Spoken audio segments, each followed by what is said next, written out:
যুক্তরাষ্ট্রের president Joe বাইডেনের সঙ্গে অন্তর্বর্তী সরকারের প্রধান উপদেষ্টা ডক্টর মোহাম্মদ ইউনূসের বিশেষ বৈঠককে নানামাত্রিক বিচার বিশ্লেষণে ফেলে আন্তর্জাতিক সম্পর্ক বিশ্লেষকরা বলছেন এই ঘটনা পুরো বিশ্বকে নতুন বার্তা দেবে। এটাকে ডক্টর ইউনূসের ব্যক্তিগত ক্যারিশমা আখ্যা দিয়ে তারা বলছেন, ঘটনা প্রমাণ দিচ্ছে বাংলাদেশ এখন আর একা নয়। ৩ দশকে প্রথমবারের মতো যুক্তরাষ্ট্রের প্রেসিডেন্টের সাথে জাতিসংঘ সাধারণ পরিষদের সাইডলাইনে বাংলাদেশের কোনো সরকার প্রধানের বৈঠক। বাংলাদেশের সংস্কার কর্মসূচি বাস্তবায়নে যুক্তরাষ্ট্রের সমর্থন অব্যাহত থাকবে বলে জানিয়েছেন প্রেসিডেন্ট জো বাইডেন। সংস্কারের সমর্থন জানিয়েছেন কানাডার প্রধানমন্ত্রী জাস্টিন ট্রুডো ও ইতালির প্রধানমন্ত্রী জর্জিয়া মেলোনিও।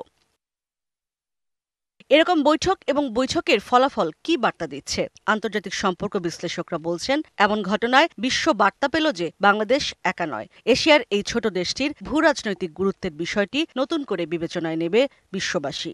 ২৫০টিরও বেশি ডিজাইন অপশন নিয়ে ওয়ালটন স্মার্ট ফ্রিজ, বোঝে আপনার প্রয়োজন।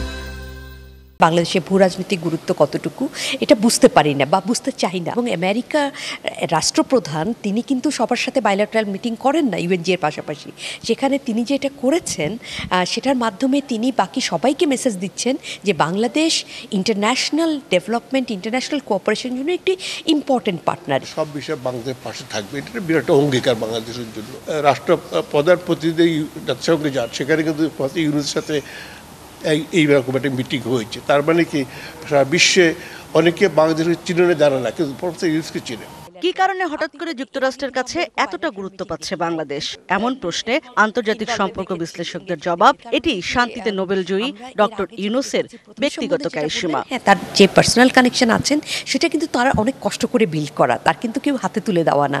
তিনি কিন্তু খুব অল্প একটা মূলধন দিয়ে তার একটা এক্সপেরিমেন্ট শিক্ষক হিসেবে তিনি শুরু করে আজকে এই পর্যন্ত এসেছেন। আন্তর্জাতিক দাতা সংস্থাগুলোর সাথে যে বৈঠক হয়েছে প্রধান উপদেষ্টার, তার মধ্য দিয়ে বাংলাদেশের অর্থনৈতিক অবস্থার উন্নতিও হবে বলে আশা তাদের। ইশরাত জাহান উর্মি, ডিবিসি নিউজ, ঢাকা।